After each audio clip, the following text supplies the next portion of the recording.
This is a story about love. This is a story of seduction.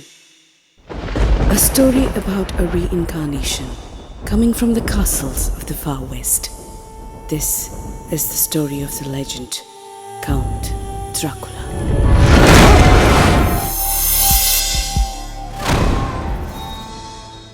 Dracula.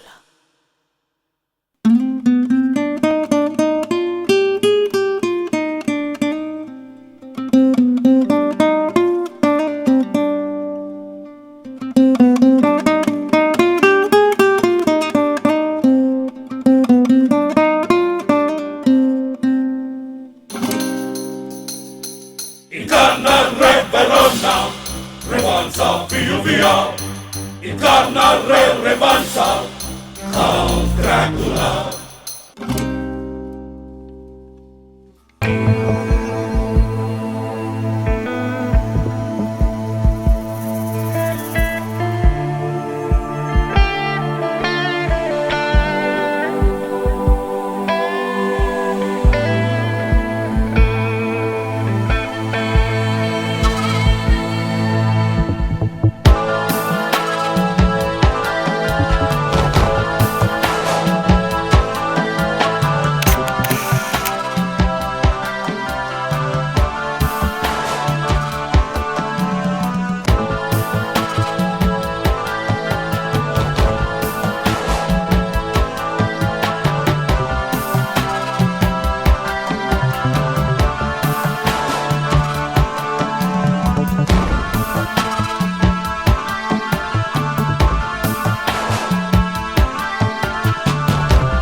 Horror ചിത്രവുമായി വിനയൻ വീണ്ടും എത്തുന്നു.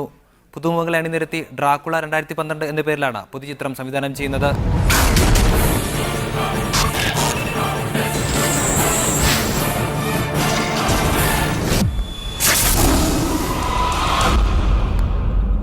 Bram സ്റ്റോക്കറിന്റെ നോവലിനെ ആസ്പദമാക്കി പുതുമുഖങ്ങളായ സുധീർ, ആര്യൻ എന്നിവരെ നായകന്മാരാക്കി വിനയൻ കഥയെഴുതി സംവിധാനം ചെയ്യുന്ന ചിത്രമാണ് ഡ്രാക്കുള 2012. മലയാളത്തിന് പുറമെ തമിഴ്, തെലുങ്ക്, ഇംഗ്ലീഷ് എന്നീ 4 ഭാഷകളിലാണ് ചിത്രം നിർമ്മിക്കുന്നത്. ഹോളിവുഡിലെയും ബോളിവുഡിലെയും മികച്ച സാങ്കേതിക വിദഗ്ധർ ചേർന്ന് 3D എഫക്റ്റിലായിരിക്കും ചിത്രം നിർമ്മിക്കുകയെന്ന് സംവിധായകൻ വിനയൻ പറഞ്ഞു. 3Dയുടെ മാക്സിമം എഫക്റ്റും അതിൻ്റെ ടെക്നിക്കൽ സൈഡും നമ്മുടെ ഇന്ത്യയിലും ഹോളിവുഡിലുള്ള ഏറ്റവും നല്ല ടെക്നീഷ്യന്മാരെ വെച്ചുകൊണ്ട് ചെയ്യാനുള്ള ഒരു ആഗ്രഹമാണ് ഈ ചിത്രത്തിന് എനിക്കുള്ളത്. നമ്മുടെ തിയേറ്ററിലോട്ട് ജനങ്ങളെ ഇപ്പോൾ ആകർഷിക്കണമെങ്കിൽ എന്തെങ്കിലും പുതുമകൾ, ഒന്നുകിൽ നമ്മൾ ഭയങ്കര ഡിഫറെൻ്റ് ആയിട്ടുള്ള ഒരു സ്ക്രിപ്റ്റ്, അത് വല്ലപ്പോഴും വീണ് കിട്ടുന്ന ഒരു സാധനമാണ്. അല്ലാതെ നമുക്ക് തോന്നുമ്പോൾ അന്യഭാഷാ ചിത്രങ്ങളെ നമുക്ക് അതിനോട് കിടപിടിക്കുന്ന ടെക്നോളജി ഉള്ള ചിത്രങ്ങൾ, 3D എഫക്ട്സ് നന്നായി വന്നാൽ ചിലപ്പോൾ തിയേറ്ററിലോട്ട് ഈ സ്ക്രീനിൽ നിന്നും കൂടുതലായിട്ട് പ്രേക്ഷകരെ ആകർഷിക്കാം.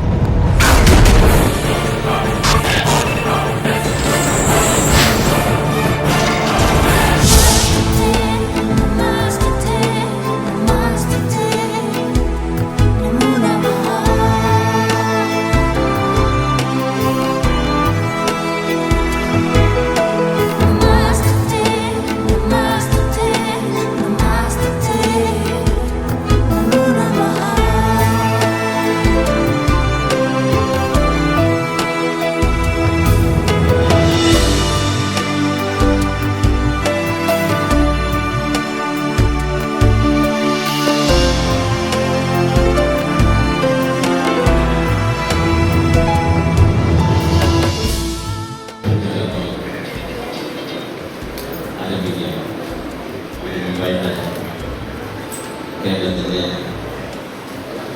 സാംസ്കാരിക സാമൂഹിക വേദിയുടെ ആചാര്യനായി ഒരു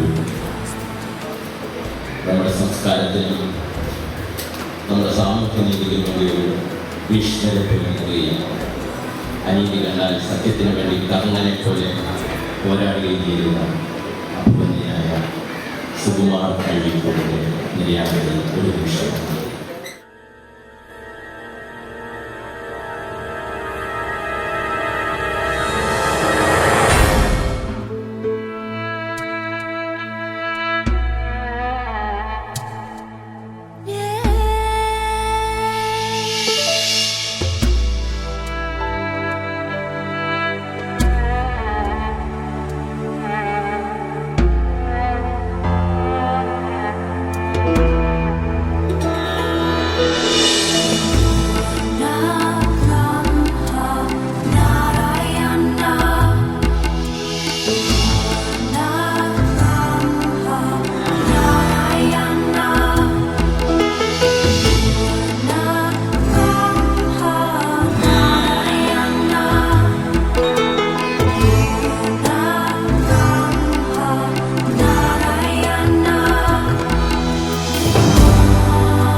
കൊച്ചിയിൽ കേന്ദ്രമന്ത്രി കെ വി തോമസ് നിർവഹിച്ചു. വെള്ളാപ്പള്ളി നടേശൻ, ജയസൂര്യ, ലിബർട്ടി ബഷീർ, സിയാദ് കോക്കർ, കാനം രാജേന്ദ്രൻ, ബെന്നി ബെഹനാൻ തുടങ്ങിയവർ പങ്കെടുത്തു. വില്ലൻ വേഷങ്ങളിലൂടെ തിളങ്ങിയ സുധീറാണ് ചിത്രത്തിൽ ഡ്രാക്കുളയെ അവതരിപ്പിക്കുന്നത്. സത്യം പറഞ്ഞാൽ ഇങ്ങനെ ഒരു അവസരത്തിൽ, ഇതിൻ്റെ ഷൂട്ട് തുടങ്ങാൻ പോകുന്ന അവസരത്തിൽ വളരെ സന്തോഷവാനാണ്. കാരണം ബ്രാം സ്റ്റോക്കറുടെ ഡ്രാക്കുള എന്നുള്ള ക്യാരക്ടർ വളരെ ക്രിസ്റ്റഫർ ലീ മുതൽ വളരെ പ്രഗത്ഭരായവർ ചെയ്ത ഈ ക്യാരക്ടർ ഈ മലയാളത്തിൽ എനിക്ക് ചെയ്യാൻ സാധിക്കുമെന്ന് അറിഞ്ഞതിൽ വളരെ സന്തോഷമാണ്.